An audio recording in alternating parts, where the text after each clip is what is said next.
इस वीडियो में आपको बहुत से नए एनिमेस देखने को मिल जाएंगे क्योंकि मैंने कुछ नए और अंडररेटेड एनिमेस को रखा है। तो एंड तक जरूर देखना और कमेंट करना आपने इनमें से कितने देखे हैं। आखिर मैं भी देखूं कितने मैन ऑफ कल्चर हो तुम। टेम्पुरू तो हमारा मेन कैरेक्टर आकागामी आकिमित्सु, जिसे बचपन में उसके पापा ने कहा था कि कोई भी चीज जितनी ज्यादा हो इतना अच्छा। जैसे कि अगर तुम्हारे पास बहुत सारे फ्रेंड्स हो तो कैसा रहेगा। अब ऑब्वियसली ये फ्रेंड्स के लिए नहीं था, लेकिन बचपन में आकिमित्सु को अपने पापा कूल लगते थे, लेकिन बड़ा होने के बाद उसे बस उसका बाप एक ठरकी लगता है और वो कोशिश करता है कि वो जितना हो सके उतना लड़कियों से दूर रहे और एक सक्सेसफुल आदमी बने। बट एक दिन एक सुंदर कन्या उससे टकरा जाती है और उसे हो जाता है प्यार। अब इन सब मोहमाया से बचने के लिए वो दुनियादारी छोड़कर एक मोंक बनने का रास्ता चुनता है। अब जैसे ही वो टेंपल पहुंचता है तब वो उसी सुंदर कन्या से मिलता है और उससे रहा नहीं जाता और उसे शादी के लिए प्रपोज कर लेता है। अब सिर्फ वो ही नहीं, इस टेंपल में सिर्फ लड़कियां ही लड़कियां हैं और अब उसके पास एक से ज्यादा दरवाजे होंगे। तो यानी मैं पॉपुलर नहीं, इसलिए मुझे उम्मीद है कि आपने नहीं देखा होगा, तो इसे भी एक बार जरूर ट्राई करना।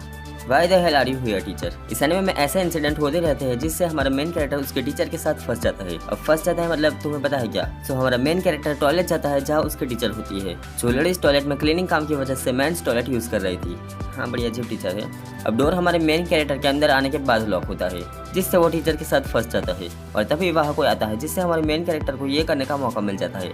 वेल, तो इस एनिमे में ऐसी ही चीजें होती रहती है। गोल्डन बॉय ये एक शॉर्ट इच्चे एनिमे है जो थोड़ा पुराना है। तो किंतारो जो आजादी से अपनी जिंदगी जी रहा होता है, ट्रैवल करता हुआ जॉब टू जॉब और टाउन टू टाउन। अब इन सफर में वो बहुत सी लड़कियों से मिलता है। अब इच्ची है सो ऑब्वियसली मिलेगा, तो वो अपने साथ एक नोटबुक रखता है जिसमें वो लोगों को स्टडी करके उनके बिहेवियर के बारे में नोट करता है। अब ये एक छोटा सा एनिमे है जो फन टू वॉच होगा, तो इसे एक बार जरूर ट्राई करना। स्ट्राइक द ब्लड तो कोजो अकात्सुकी एक हाई स्कूल स्टूडेंट जो एक वैम्पायर होता है और उसके पास सुपर पावर्स भी होती है, जिससे वो अपने स्कूल और आइलैंड को प्रोटेक्ट करता है। अब कुछ वक्त बाद हमारे मेन कैरेक्टर को पता चलता है कि उसके पास एक लेजेंडरी वैम्पायर्स की पावर है। अब इसी वजह से एक ऑर्गेनाइजेशन यूकिना नाम की लड़की को हमारे मेन कैरेक्टर के पीछे लगा दी है। अब वो कोजो के आगे पीछे घूमती रहती है, जो कोजो को पसंद नहीं, लेकिन बाद में उनकी दोस्ती हो जाती है। फिर एक और लड़की आती है जिसका नाम होता है आसागी, जो कोजो की क्लासमेट होती है। अब यूकिना को उससे जेलसी होती है, जो होना जरूरी है, वरना एनिमे इसका अच्छी प्लॉट कैसे दिखाएगा। तो इस एनिमे को भी एक बार जरूर ट्राई करना।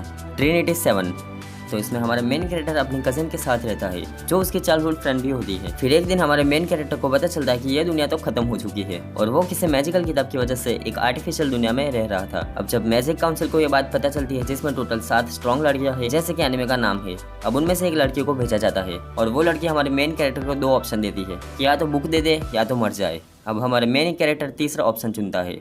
अब आगे क्या होगा वो जानने के लिए आपको ये एनिमे देखना होगा। The testament of sister new devil तो बासरा के पापा फिर से एक शादी करते हैं, जिसकी वजह से बासरा को 2 स्टेप सिस्टर मिलती है जो कि डीमंस होती है। अब बासरा के पापा को कुछ काम से बाहर जाना पड़ता है। अब बासरा इन दोनों के साथ अकेला है। अब ये दोनों बासरा पर अटैक कर देती है आखिर डीमन जो है, लेकिन फिर पता चलता है कि बासरा भी एक हीरो क्लैन का मेंबर है जो डीमंस का खात्मा करते हैं। अब लेकिन फिर भी बासरा उन दोनों को प्रोटेक्ट करता है और उनके साथ ही रहता है। この子はこうやって起こされると嬉しくな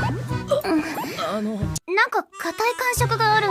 किल ला किल तो र्यूको मातोए के पापा का किसी ने मर्डर कर दिया है। अब र्यूको अपने पापा के मर्डरर को ढूंढने के लिए एक सुपर ह्यूमन स्कूल पहुंचती है। अब वह क्या होता है, कैसे होता है, वो जानने के लिए आपको ये एनिमे देखना होगा।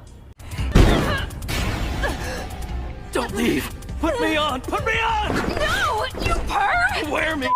फूड वॉर्स तो सोमा युकिहारा जो अपने पापा के साथ मिलकर एक फैमिली रेस्टोरेंट चलाता है और उसकी नज़र में उसके पापा ही सबसे बेस्ट शेफ है और वो बस एक दिन अपने पापा से बेहतर शेफ बनना चाहता है। लेकिन उसके पापा एक दिन कहीं चले जाते हैं और सोमा से कहते हैं कि अगर उसे अपनी कुकिंग स्किल्स इंप्रूव करनी है तो वो तोत्सुकी एकेडमी ज्वाइन कर ले। तोत्सुकी एकेडमी एक ऐसा कुकिंग स्कूल है जिसने दुनिया के महान शेफ्स को पैदा किया है। अब आगे जाकर इस एनिमे की स्टोरी बहुत ज़्यादा इंटरेस्टिंग होती है और मेरा यकीन मानो ये एनिमे देखने में आपको बहुत ही ज़्यादा मजा आएगा। सेकिरे तो हमारा मेन कैरेक्टर एक हाई स्कूल स्टूडेंट होता है, लेकिन वो अपने एंट्रेंस एग्जाम में 2 बार फेल हो जाता है। इससे वो काफी निराश होता है। एक दिन वो घर जा रहा था, तब उसके ऊपर एक लड़की गिरती है जो एक सेकिरे होती है। सेकिरे अपने पार्टनर को खुद चुनती है और वो एक से ज्यादा भी हो सकते हैं। हाँ, सेकिरे एक से ज्यादा भी हो सकती है। हमारे मेन कैरेक्टर्स को वो सेकिरे अपने पार्टनर के रूप में चुनती है।